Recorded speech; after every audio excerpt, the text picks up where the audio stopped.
우리는 예수님을 믿는다면 반드시 회개하여 예수 그리스도 이름으로 죄 용서함을 받아야만 합니다. 예수님을 믿는 것은 반드시 회개하여야 하는데 많은 사람들이 회개를 잘못 알고 있지 않는가. 그래서 다시 한번 생각을 해보고자 합니다. 회개는 정말 말장난이 아닙니다. 회개를 한다는 것은 내가 죄에서 죽어야 한다는 것입니다. 죄에서 죽지 않으면 용서가 될 수가 없습니다. 그냥 말로만 하는 회개가 아니라 진정한 회개가 이루어져서 죄 용서함을 받고 구원을 받는 것입니다. 그 회개는 구약의 번제를 드리는 모습을 보면 죄 용서를 받는, 즉 하나님께 향기로운 냄새가 되는 것이 죄가 불태워지고 용서를 받는 현장이 바로 번제의 현장임을 알게 될 것입니다. 우리가 번제를 드리게 되면 여호와께서 향기로운 냄새가 되는 회개가 됩니다. 그러면 그 회개가 어떻게 이루어질까에 대해서 생각해 봅니다. 첫째, 먼저 죄를 고백해야 됩니다. 오늘 레위기 1장 4절에 그가 번제의 머리에 안수를 할지니 그리하면 연락되어 그를 위하여 속죄가 될 것이라고 말씀하고 있습니다. 자, 첫 번째, 죄를 고백하는데 이 죄를 고백하는 것은 죄인이 먼저 제물을 가져와서 그 제물의 머리에 안수를 하는 것입니다. 머리에 손을 얹는다는 것은 안수를 한다는 거예요. 자, 그래서 손을 얹는 안수는, 이 말은 안수하는 것은 얹는 것 위에 무엇을 놓다, 두다, 얹다. 즉 짐승의 머리 위에 손을 얹는 것, 이것이 안수라는 것입니다. 그것에서 원조하다, 떠받치다, 지탱하다, 의지하다, 기대하다, 접근하다는 의미가 있습니다. 손을 얹는 것, 즉 안수를 말합니다. 레위기에서는 이 규례, 제물을 드리는 자는 자기에게 해당되는 제물, 즉 생축이죠. 소나 양이나 비둘기와 같은 이런 생축을 직접 가지고 와서 자기 손을 그 제물 위에, 송축 위에 머리를 얹고 제물에게 자신과 하나 되게 합니다. 그 하나 되게 하는 것은 무엇입니까? 손을 얹어서 안수해서 그의 모든 죄를 고백하는 거예요. 그래서 그 죄를 생축, 즉 제물 머리 위에 고백하는 것이 바로 안수라는 거예요. 예를 들면 우리는 병 낫게 하는 것은 안수다. 병을 고치기 위해서, 무슨 죄를 해결하기 위해서, 상하 심령을 치유하기 위해서 안수하는 것만 얘기한 게 아니라, 오늘 여기서는 안수하는 것은 제물의 머리에다가 손을 얹고 안수하는 것은, 안수할 때 내 모든 죄를 고백해서 그 제물에게, 제물과 내가 하나가 되어져서 그 죄가, 내 죄가 그 제물에게 전가되어져 가는 것을 얘기해 주고 있습니다.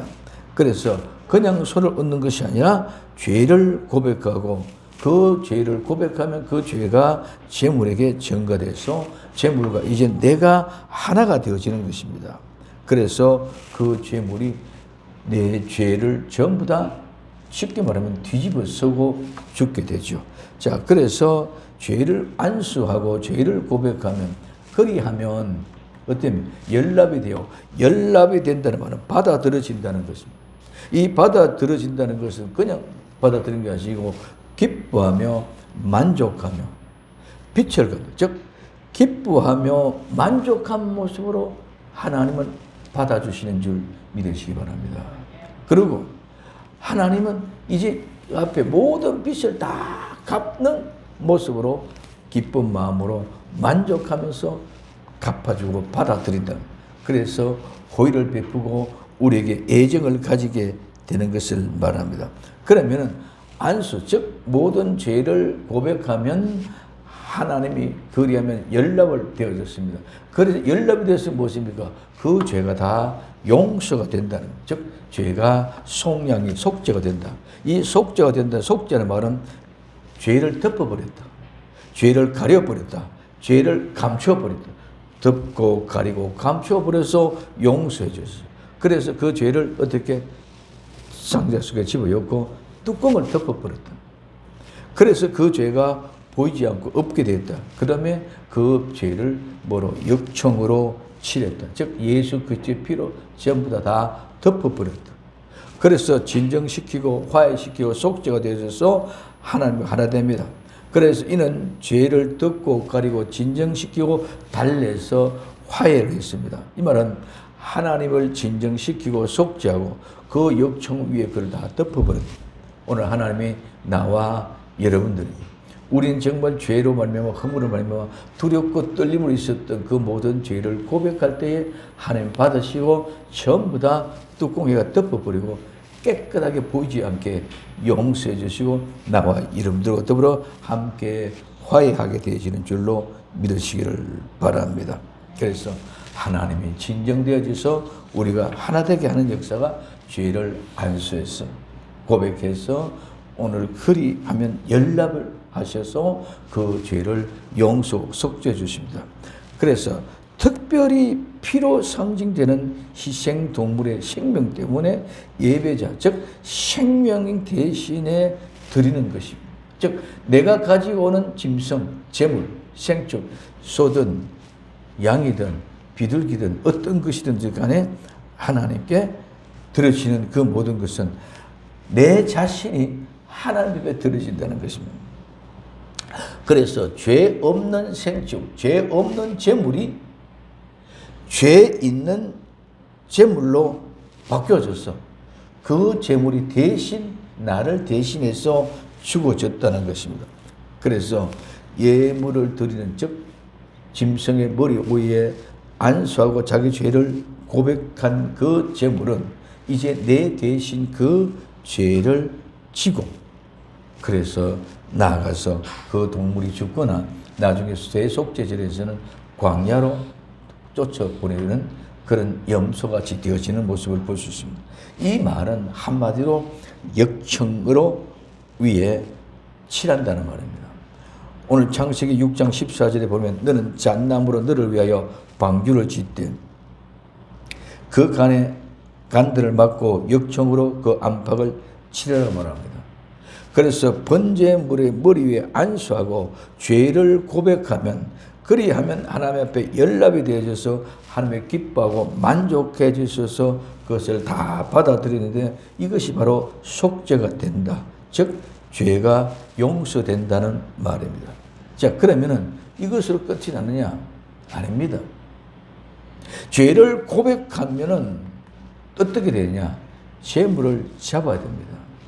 오늘 레위기 1장 5절에서 9절에 그는 여호와 앞에서 그 수송아지를 잡을 것이요 아론의 자손 제사장들은 그 피를 가져다가 회막 문 앞 단사면에 뿌릴 것이며. 자, 첫 번째, 이래 내가 제물을 가지고 와서 제물 위에 내 죄를 안수하면서 고백하면 그것이 연락이 되어서 하나님 앞에 용서를 받습니다. 그러면 그 제물을 어떻게 하느냐? 잡아야 돼. 이 잡는다는 것은 죽인다는 거죠. 제물을 죽인다, 제물을 살해한다, 도살한다. 그래서 이 제물을 잡는 것은 희생 제물의 제사에서 죽이는 것은 가장 많이 사용되는 것이 바로 희생 제물입니다. 죽음에 대해서 사람을 죽인다고 이런 것이 아니라 짐승을 죽이는 것이 가장 많이 사용되는 것이 희생 제사가 되는데 그래서 잡는 것, 죽이는 것이 가장 많이 나오는 것이 바로 레위기에 사용되는 희생 의식입니다. 그로 잡는 것은 하나님의 존재에 나올 때 절대로 빈손으로 나오지 않았습니다. 예배를 드리는 예배한 제사하는 사람은 회물을 가져오되 그는 반드시 집에서 사용하는 가축을 가져야만 했습니다. 야생을 가져오면 안 됩니다. 가난한 집에서는 없는 집에는 어쩔 수 없이 비둘기나 쌈비둘기를 가져오지만은 절대로 다른 것을 가지고 오는 것이 아니라 야생에는 내 집에서 기르는 제물을 가지고 와서 드려야 됩니다. 그래서 제사를 드리는 자가 제물 생축 머리 위에 안수한 후에 죄를 고백하고 난 후에 그 제물 생축을 죽이고 아론의 제사장들은 피를 가져다가 단 사면에 뿌리고 고기를 그 단 위에 불을 살랐습니다. 성경은 오늘 동물로 어떤 방식으로 죽였는지는 말이 없습니다. 그런데 랍비들의 자료는 간단 없이 움직이는 목을 수평으로 가로질러 자르면서 가능한 가장 신속하고 고통 없이 죽이는 방법으로 동물을 죽였다고 말하고 있습니다. 그런데 이게 참 하나님의 말씀은 우리에게 어떻게 죽였는지에 대해서 얘기 없습니다. 그런데 랍비들이 이걸 이렇게 죽였다가 얘기하는데 아닙니다. 오늘 이 동물을 죽이는 것은 바로 예수님을 죽이는 것과 같기 때문에 이게 우리는 감당이 안 되는 하나님의 은혜와 신비가 이 속에 감춰져 있습니다. 그래서 오늘 그 제물을 잡는다. 그 다음에 그러고는 두 번째는 피는 제사장의 회막문 사단 앞단 사면에 뿌립니다. 오늘 제사장은 회막문 앞단 사면에 뿌립니다. 그리고는 그는 또 그 번제의 희생의 가죽을 벗기고 각을 뜰 것이요 제사장은 아론의 자손들을 단 위에 불에 두고 불 위에 나무를 버려놓고 아론 자손의 제사장들 그 뜬 각과 머리와 기름을 단 위에 있는 나무에 버려놓을 것이며 내장과 정강이를 물로 씻을 것이요 제사장은 그 전부를 단 위에 불살라 불제를 삼을 것이라고 말씀하고 있습니다. 피를 뿌리는 것은 그 피가 생명이기 때문에 그 생명이 불태워진다는 증거입니다. 그 다음에 그가 번제의 희생의 가죽을 벗기고 각을 뜹니다. 그 다음에 내장과 정강이를 물로 씻습니다. 자, 그가 번제의 희생 가죽을 벗기고 각을 뜬다는 말은 번제의 희생은 가죽을 버리고 각을 뜬다는 말은 지금까지 덮고 있던 감추어 놓은 숨겨 놓던 비밀, 외식과 형식, 내 자존심의 모양을 감추기 위하여 있던 그 모든 모양을 다 벗겨. 그리고 각을 뜬다는 것은 부위 전부를 조각조각으로 머리, 어깨, 가슴, 발, 다리 모든 부분을 다 자르고 즉 모든 죄와 모든 허물을 다 드러내야 된다는 것입니다. 그 다음에 내장과 정강이는 물로 씻습니다. 내장과 정강이를 물로 씻는다는 말은 내장 속에 있는 내면에 속에 있는 내면에 더럽고 추악한 모든 죄를 토해냅니다. 내장 안에 있는 모든 똥과 같은 부질물 그 모든 걸 다 드러내고 씻어야 된다는 거예요. 이게 우리 심령 내면 속에 깊숙하게 보여지고 보이지 않게 쌓이고 덮이고 덮여서 가장 안쪽에 있는 것입니다. 이것을 물로 깨끗이 씻어야 됩니다. 정강이 온 세상을 돌아다니면서 지은 모든 죄를 다 물로 씻었습니다. 그래서 이 모든 것은 욕심으로 말미암은 것인데 이 욕심이 잉태가 죄가 되고 죄가 자성한 즉 사망이 되게끔 하는 그런 엄청난 역사들을 우리가 볼 수 있습니다. 그리고 제사장은 그 전부를 단 위 불살라 번제로 씁니다. 그래서 제사장은 뜬 각과 머리와 기름 단 불 위에 있는 나무에 벌려놓고 내장과 정강이 전부로 불살라 번제를 드립니다. 이게 무슨 말씀입니까? 제물을 안수함으로 자기와 하나가 됐어. 그래서 하나 된 제물을 자기가 잡습니다. 죽입니다. 그리고 그 피를 제사장들이 주면 제사장들이 단 사면에 뿌립니다. 그리고 그 제물을 각을 뜨고 각 부위로 잘라서 나눕니다. 이는 태우기 쉽게 통째로는 잘 불타지 않습니다. 그래서 태우기 쉽게도 하는 모습도 보여주지만 우리의 죄는 이와 같이 용서받는 과정을 보여주고 있습니다. 통째로는 잘 태워지지 않습니다. 그래서 죄의 회개는 철저하게 나누어서 세밀하게 해야 됩니다. 그래야 잘 타듯이 회개가 된다는 것입니다. 이 번제를 통해서 죄가 용서가 됩니다. 즉 가죽을 벗기고 내장과 정강이를 물로 씻고 그 모든 제물을 다 번제단 위에 불로 태웁니다. 근데 여기서 번제단에 불 위에 놓고 일어나는 것을 가지고 우리 개역 개정에는 불로 지펴서 일어났습니다. 불을 지핀 것이 아니라 이 불은 원래 하나님 위로부터 내려오는 번제 불입니다. 그래서 하늘로부터 내려온 불씨를 그건 끄면 안 됩니다. 제사장은 그 불씨를 끄면 죽음 이상 참혹하게 됩니다. 근데 불과 사역에도 이 불은 한 번도 꺼지지 않고 광야에 40년 동안 지속되어진 줄 믿으시기를 바랍니다. 아까 짐승을 잡는 방법이 기록되지 않았다. 어떻게 짐승? 여러분 소를 잡는 것, 양을 잡는 것 쉽습니까? 절대로 안 쉽습니다. 전문가 백정이 잡아도 쉽지 않습니다. 내가 그 어떻게 소를 잡아요? 근데 분명하게 모두가 다 그 소를 잡아서 양을 잡아서 하나님의 번제를 드릴 수 있는 것인 줄 믿으시기 바랍니다. 이건 우리가 할 수 있는 것이 아니었다. 모든 것이 하나님의 은혜 속에 있었다는 겁니다. 마찬가지로 이 불씨를 꺼뜨리면 안 됩니다. 그래서 이 불씨를 지핀 것이 불을 피운 것이 아니라 하나님이 주신 그 불씨 위에 우리가 얹어놓게 될 때 그 나무가 타면서 재물을 다 태우게 되는 것을 우리에게 이야기해 주고 있습니다. 그래서 예수님을 믿는 사람은 예수님 앞에 고백하는 것, 즉 재물 위에 안수를 하는 것과 같이 예수님 앞에 나와서 나의 모든 죄를 고백하는 것은, 내 죄를 예수 앞에 고백하는 것은 나와 예수님이 하나 되었다는 것을 말해주는 것인 줄 믿으시기 바랍니다. 그래서 예수님이 나와 하나가 됐다. 그러면 예수님 앞에 나와서 내가 죄를 고백하면 어떻게 합니까? 먼저 재물을 죽이듯이 예수님이 십자가에서 죽으십니다. 그러면 그 예수님의 보혈이 먼저 단사면에 뿌리듯이 하나님 앞에 뿌려집니다. 그리고 재물을 잡아서 각을 뜨듯이 부분 종목 하나하나를 고백해야 됩니다.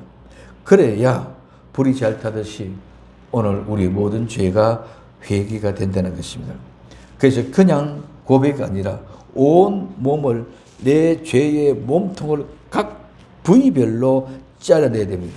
그리고 가죽, 외식과 형식을 다 벗어내야 됩니다. 내장과 정강이 내 속에 가장 깊은 곳에부터 숨겨진 죄와 정강의 활동이 움직였던 모든 죄를 물, 말씀으로 깨끗하게 씻어 모두를 번제단 위에 올려 놓아서 태워지게 해야 됩니다. 이때 타는 냄새와 향기가 하나님의 진노의 마음을 달래는 것입니다. 즉 재물이 타고 재물이 죽는 것은 내가 죽는 것입니다. 나와 하나가 되어져. 그래서 재물을 내가 죽입니다. 재물을 내가 각을 뜹니다. 재물의 가죽을 내가 벗깁니다. 내장과 정강이를 내가 물로 씻어야 합니다. 이 말은 재물이 죽는 것은 곧바로 내가 죽는 것이고 내 자신이 이렇게 각이 떼어지고 이렇게 가죽이 벗겨지고 이렇게 내장과 정강에 물을 씻어서 번제단 위에 올라갔다는 거예요. 그러면 오늘 번제의 제물이 오늘 우리에게서는 누구였다? 예수 그리스도 그분입니다. 그러면 예수님을 누가 죽였습니까? 예수님을 누가 죽였습니까? 제물은 내가 각을 뜨고 제물은 내가 가죽을 벗기고 제물은 내가 내장과 정경의 물로 씻어서 번제단 위에 치었습니다. 예수님을 누가 죽였다는 말씀입니다. 로마 군병들이 이스라엘 백성들의 무리가 서기관과 바리새인과 사두개인과 제사장들이 예수님을 죽였습니까? 누가 예수님을 죽였습니까? 제물은 내가 죽입니다. 그러면 예수님을 누가 죽였습니까? 누가 예수님을 죽였다는 말입니다.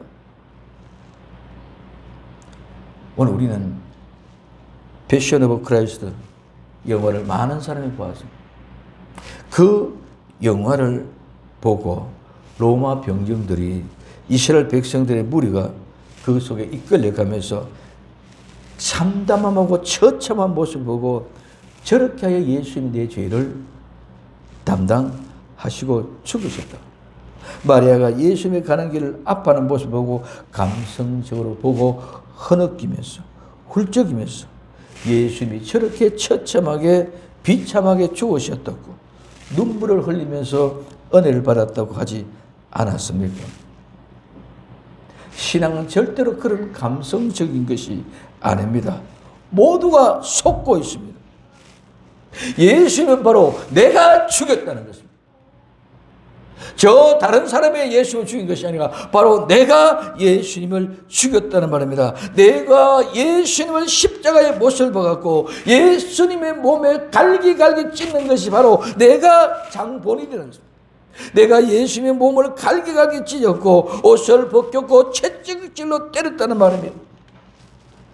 예수님의 그 등에 예수님의 온 몸에 피가 범벅이 되도록 내가 찢고 또 찢고 갈기갈기 찢고 채찍질하고 또 채찍질했다는 거예요. 예수님을 최고로 비참하게 처참하게 죽인 당사자가 바로 나다는 것입니다. 오늘 우리는 이 사실을 인정하지 않으려고 그러고 이 사실을 내가 갖다 있지 않습니다. 내가 예수님을 죽인 살인자, 엄청난 죄의 사람, 정말 어떤 강도보다 어떤 살인자보다 어떤 흉측한 강도보다 더 악독한 죄인 그 모든 사실을 감추어 버렸습니다. 내가 죽인 것이 아니라 로마의 군병들이, 이스라엘 무리들이,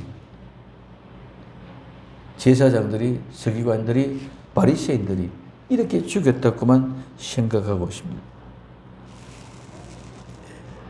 나는 절대로 예수님이 죽인 자가 아니라고 변명하면서 저 로마의 군병들이 죽였거든. 이스라엘 무리 대제사장과 제사장과 사두개인과 바리새인과 오늘 서기관 이런 종교 지도자들이 죽였습니다. 그렇게 생각하고 나는 태연하게 앉아서 나는 아니다 하고 자유하고 있습니까? 그러면서 나는 구원받았다. 그러면서 나는 하나님의 사랑을 받기 위한 태어난 사람이라고 찬송을 부르고 있습니까? 속지 맙시다.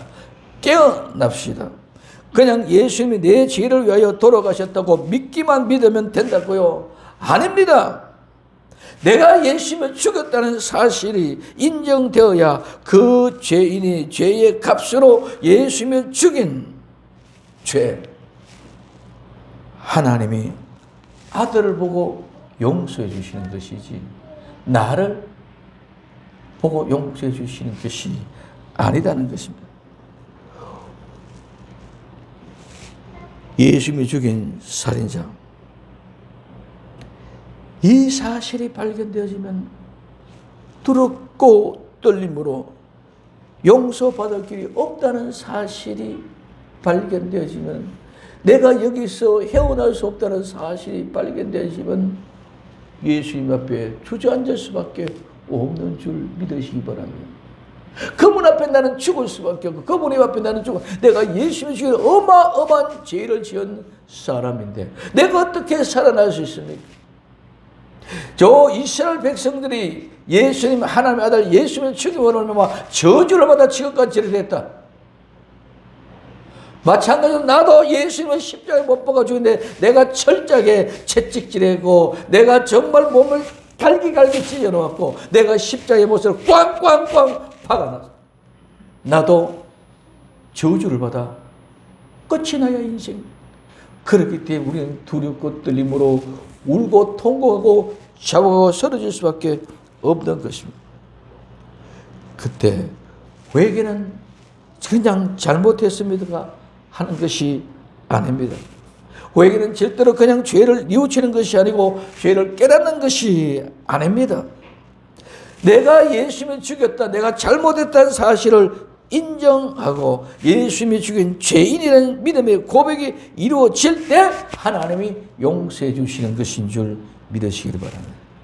그래서 요한복음 16장 9절에서는 죄에 대하여라 하면 저희가 나를 믿지 아니함이라고 말씀하고 있습니다. 내가 지은 죄가 예수님을 죽인 것이 아니라 내가 예수님을 믿기만 믿으면 죄가 용서된다는 그런 착각을 하지 마시기 바랍니다. 내가 예수를 믿는다는 것은 무엇입니까? 불의, 토색, 간음, 윤리와 도덕적인 죄를 용서하신 것을 믿는 것입니까? 생명은 절대로 윤리와 도덕과 철학과 종교로서 죽이고 살릴 수 있는 것이 아닙니다. 예수님을 믿는 것은 종교가 아닙니다. 예수 믿는 것은 바로 생명입니다. 죽느냐 사느냐 하는 실제이지 어떤 형식이나 이상을 가지고 종교나 철학이나 윤리나 도덕 이런 걸 가지고 논해서는 절대로 안 됩니다. 저 토색, 불의, 간음하는 사람과 나는 다릅니다. 나는 11조를 하였고 나는 일주일에 2번씩 금식을 하였고 예배도 빠지지 아니한 그런 의인이라고 자위하고 있습니까? 세리는 나는 죄인입니다 하고 고백하고 머리를 들어 하나님을 볼 수 없는 부끄러운 모습, 수치와 두려움으로 하나님에 있는 모습이 세리의 모습입니다. 그 생명은 예수님을 살려주시는 것. 번제물이 번제단에서 태워질 때에 향기와 연기입니다. 그래서 그 향기는 냄새입니다. 번제단에서 타는 냄새, 번제단에서 타는 냄새와 타오르는 연기. 그래서 향연이 같이 예수님이 십자가에서 못 박혀서 부르짖는 절규가 바로 향연인 줄 믿으시기 바랍니다. 번제단에서 태워지는 제물, 그 제물이 타는 냄새, 그 제물과 태울 때 불길에 솟아오는 연기, 그래서 그 연기의 고통과 고난, 그 타는 고기의 냄새, 그 모든 것이 예수님의 십자가의 절규에서 엘리 엘리 라마 사박다니 나의 하나님 어찌하여 나를 버리셨나이까 하는 이 절규가 향연이 되어 하나님이 죄는 외면하지만 그 아들이 죽음에서 부르짖는 그 부르짖음이 향연이 되어 하나님께서 그 모든 죄를 용서해 주시는 줄 믿으시기를 바랍니다. 아들이 십자가에 못 박혀서 엘리 엘리 라마 사박다니 나의 하나님 어찌하여 나를 버리셨나이까 하는 절규는 아버지의 마음을 찢는 그런 절규입니다. 부모가 자식이 아버지를 향하여 어찌하여 나를 버리셨나요? 그 절규를 때 그 아버지의 마음이 가슴이 찢어집니다. 마음이 찢어집니다. 예수님의 덩거리에 내가 갈기갈기 찢어놨던 그 상처보다 더한 아픈 마음이 아버지의 마음. 그래서 아버지가 그 아들을 보고 향기와 연기를 맡으시고 진노를 푸시고 용서해 주시는 줄 믿으시기를 바랍니다. 그 죄는 외면하지만 그 아들은 절대로 외면하지 않습니다. 그래서 세 번째, 화제로 여호와께 향기로운 냄새다. 오늘 예레미야 1장 9절에 그 내장과 전기를 물로 씻을 것이요 제사장 그 전부를 단 위에 불살라 번제를 삼으시니 이는 화제라 여호와께 향기로운 냄새니라고 말씀하고 있습니다. 여기에 향기로운, 이 향기롭다는 말은 만족한 기쁨입니다. 진정시키고 달래고 기쁘게 했습니다. 그래서 내 마음에 평온함입니다. 이 말은 휴식하다, 쉬다는 말에서 유래했어요. 진정시키고 달램으로 기쁘게 함, 평온하게 함으로 만족하게 기쁨을 얻게 하는 것입니다. 번제단에서 제물이 타는 내가 죽는 그 모습의 향기, 즉 냄새와 연기가 향에 대해서 하나님의 마음을 다 달래놓는 줄 믿으시기 바랍니다. 하나님의 마음에 진노가 죽여버려드리고 내가 쫓았던 죄들이 그 제물이 타는 모습을 보고 하나님의 마음이 진노가 다 사라졌어. 하나님의 마음이 만족한 기쁨이 찾아왔어. 하나님 마음이 진정이 되어졌어. 지금까지는 화가 저 죄만 보면, 죄만 생각하면 완전히 마음속에 폭동이 일어났었는데 재물이 타는 모습 보고 잔잔하게 평온한 기쁨이 됐어요. 그래서 우리의 번제가 되어질 때는 하나님이 마음을 진정시키고 달래고 기쁘게 해줬어. 그 만족한 기쁨을 얻게 하는 것인 줄 믿으시기를 바랍니다. 우리가 할 수 있는 것은 이것밖에 없습니다. 즉, 이 말은 무슨 말입니까? 우리가 하나님 앞에 나아가서 예수 그리스도의 십자가에서 우리의 모든 죄와 허물을 고백할 때, 그 죄를 고백할 때 예수님이 담당하기 위하여 십자가에 못 박혀 돌아가실 때 그 절규를 보고 하나님의 모든 진노를 푸시고 마음에 달래서 잔잔한 참된 평강을 가지고 만족한 기쁨을 허락하는 것은 우리가 죄를 고백하는 회개의 역사일 뿐인 줄 믿으시기를 바랍니다. 하나님의 영광이 무엇입니까? 말로 아무리 하나님의 영광을 얘기하는 것이 아니라 우리가 하나님 앞에 나와 번제를 드리듯이 내가 하나님 앞에 나와 모든 죄와 허물을 고백하고 회개하는 그 순간이 하나님의 영광인 줄 믿으시기를 예수님의 이름으로 부탁을 드립니다. 그리고 이 향기로운 냄새입니다. 이 냄새는 향기입니다. 그래서 이 냄새는 향기인데 마음을 진정시키고 마음을 달래는 냄새입니다.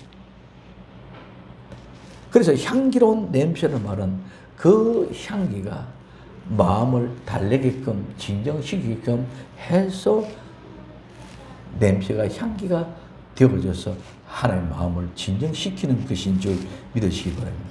그래서 오늘 이 냄새는 마음을 달래고 진정시키기 위해서 내가 숨 쉬고 풀어내고 호흡을 기쁘고 즐겁게 하는.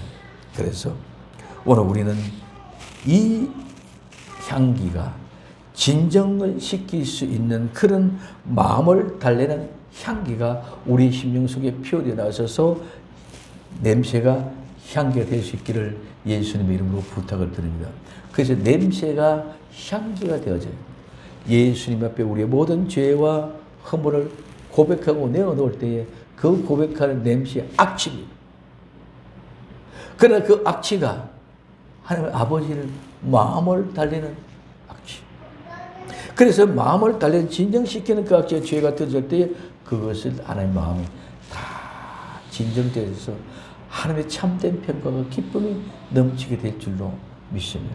그러면 하나님이 마음의 진정으로 달래주고 평강한 가운데 기쁨이 넘쳐지는데 우리는 더할 나위가 없는 줄 믿으시기를 바랍니다. 아버지가 기쁘면, 즉 부모님이 기쁘면 자식들은 저절로 함께 덩달아가 기쁠 줄로 믿습니다. 이와 같은 모습이 번제요, 이와 같은 모습이 회개요. 그래서 이 회개라는 것은 내가 예수님을 죽였다는 사실을 인정하고 고백하고 그분 앞에 무릎을 꿇고 내 모든 죄를 다 고백하고 내어놓을 때예요. 그래서 이 죄는, 번제는 내가 죄를 고백하지 않는 죄는 용서가 되지 않습니다. 그렇기 때문에 구약에서는 끝이 없어. 계속 또 지었고 또 저기 또 고백하고 또 저기 또 고백하고. 이와 같은 현장에 죄가 타는 냄새가 향기로운 냄새입니다. 죄는 절대로 용서가 되지 않습니다. 그 증거가 무엇입니까? 심판받아서 유황 불못에 들어간 영혼들은 영원히 고통을 당합니다. 이 죄는 영원히 용서받지 못한다는 말씀입니다. 이 죄는 영원히 불태워도 타지 않는다는 것입니다. 그렇기 때문에 영원히 타지 않기 때문에 영원히 불태워진다는 것입니다. 죄를 불태우는 번제의 현장만이 죄가 용서가 됩니다.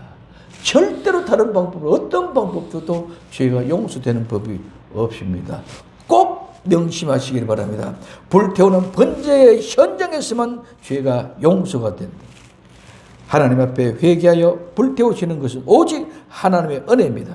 이 은혜의 현장이 아니고는 절대로 죄를 용서할 수 없습니다. 그런데 우리는 회개를 그냥 말장난처럼 생각하고 말하고 그렇게 인식하고 있습니다. 절대로 회개는 말장난이 아닙니다. 회개란 말은 절대로 함부로 말할 수 없습니다. 이 번제는 예수님이 십자가에 못 박혀 죽으신 은혜의 현장입니다. 이 현장은 우리가 우리의 죄를 영원히 영원히 감당할 수 없기 때문에 구약에서 번제를 매일매일 드립니다. 이 번제를 드릴 때마다 죄를 고백해야 됩니다. 이 고백하는 죄 외에는 용서가 되지 않기 때문에 그렇습니다. 그러므로 우리는 어떻게 됩니까? 예수님은 영원하신 분이기 때문에 과거와 현재, 미래 동등하신 분. 오늘 구약에는 우리는 시간과 공간 안에 있기 때문에 늘상 시간과 공간에서 삶을 살아가고 있습니다. 예수님은 시간과 공간의 개념이 없으신 줄 믿으시기를 바랍니다. 그래서 예수님은 시간과 공간의 개념이 없습니다. 그렇기 때문에 예수님 앞에 나가 우리는 고백되어지는 모든 것들은 영원히 용서받습니다. 그러면 영원히 용서받는데 그 용서받는 것은 그냥 내가 한번 고백했다 끝나는 것이 아니라 구약에처럼 번제를 드린 것처럼 시시 때때로 내가 어떻게 합니까? 죄를 지을 때마다 번제를 드린 것처럼 우리는 죄를 짓는 그 순간에 회개하고 하나님 앞에 나와 절대로 죄를 짓지 않은 그런 거룩한 삶을 살아갈 수 있도록 오늘 또 번제의 삶을 기억하며 내일 또 우리 모든 삶이 영원히 우리 주님 오시는 그날까지 끝까지 지속하면서 그 번제의 제사의 제물이 되는 은혜를 발견할 수 있는 나와 여러분들이 되어지기를 바랍니다. 영원하신 분, 그분의 은혜를 받은 우리입니다. 그럼 오늘 우리는 예수님은 시간과 공간의 개념이 없지만은 오늘 우리는 시간과 공간의 개념 안에서 살아가고 있는 줄 믿으시기 바랍니다. 마찬가지로 구약의 이스라엘 백성들이 번제를 드리처럼 시간과 공간 안에서 번제를 드려갔던 것처럼 우리도 똑같이 이와 같은 모습 속에서 은혜의 현장을 함께 참여하면서 죄에 대한 유혹과 상관없는 그런 담대한 믿음을 가지고 있어야 될 줄로 믿습니다. 죄의 유혹의 현장에 이끌려가면 안 됩니다. 우리는 죄와 상관없는 그런 삶을 살아가야 됩니다. 그래서 이 죄를 회개한 사람은 절대로 다시 죄를 지을 수 없습니다. 죄에 대한 죽음. 나는 죄에 대해서 죽었기 때문입니다. 그래서 죽은 죄를 용서받는 사람은 두 번 다시 하나님께서 그 죄를 기억하시지 않습니다. 그래서 하나님은 그 죄를 마음 속에 집어여서 땅땅 못을 박았고 역청을 받아 그리고 저 멀리 바다 깊숙한 곳에 동에서 서가 먼같이 버려버렸습니다. 바다 깊은 곳에 빠뜨려서 기억도 하지 않고 생각도 하지 않습니다. 그런데 우리는 하나님은 기억도 하지 않는데 우리가 기억해낼 이유가 없는 줄 믿으시기를 바랍니다. 오늘 우리는 어떻게 그 은혜를 기억하면서 다시 죄를 지을 수 있다고 생각하며 절대로 회개한 사람은 죄를 지을 수 없습니다. 그러므로 의인이 믿음으로 사는 것이지 죄인은 절대로 믿음으로만 살 수 없는 줄 믿으시기를 바랍니다. 자, 인간의 이성과 지식으로 생각하거나 판단하지 마시기를 바랍니다. 그래서 의인은 믿음으로만 산다. 죄인은 절대로 믿음으로만 살아갈 수 없다. 오늘 우리는 그럽니다. 다시 회개하는 사람들이 많이 있는데요. 우리가 어떻게 정말 죄를 안 지을 수 있습니까? 이 모든 것들은 전부 다 그분들은 회개가 진정한 회개가 아니었기 때문에 그렇습니다. 회개를 한 사람 다시 그 회개의 죄를 절대로 지을 수가 없습니다. 오늘 사도행전 2장 38절에 베드로가 가로되 너희가 회개하여 각각 예수 그리스도 이름으로 세례를 받고 죄 사함을 얻으라. 그리하면 성령님을 선물로 받으리니 성령이 하나님이 내 안에 계시는데 어떻게 내가 죄를 지을 수 있습니까? 번제에 다 태워버리는데 어떻게 다시 그것이 돌아올 수 있습니까? 절대 돌아올 수 없습니다. 회개하여 예수 그리스도 믿는 믿음으로 예수 이름으로 세례를 받고 죄 사함을 받아 성령님을 선물로 받는 복된 성도들이 다 될 수 있기를 예수님의 이름으로 부탁을 드립니다. 그래서 우리는 죄의 고백이 있었습니다. 죄물이 죽은 향기로운 냄새가 됩니다. 회개는 어떻게 하느냐? 죄의 고백이 되고 죄물을 주게 되고 향기로운 냄새가 나야 됩니다. 누가 예수님이 죽었습니까? 어떻게 회개합니까? 내가 예수님이 죽였다는 사실을 고백 가운데 거룩한 역사가 나타날 줄로 믿습니다. 기도합니다. 사랑하는 주님 감사합니다. 오늘도 우리 주님이 허락하시는 귀와 복된 생명의 말씀을 따라 정말로 온전한 회개를 이루어가는 복된 교회, 복된 성도가 되게 하시고 정말 이 아름다운 복음의 비밀을 때를 따라 양식을 나눠주는 교회 성도들이 되게 하옵소서. 다시 오실 예수님의 이름으로 기도드리옵나이다. 아멘.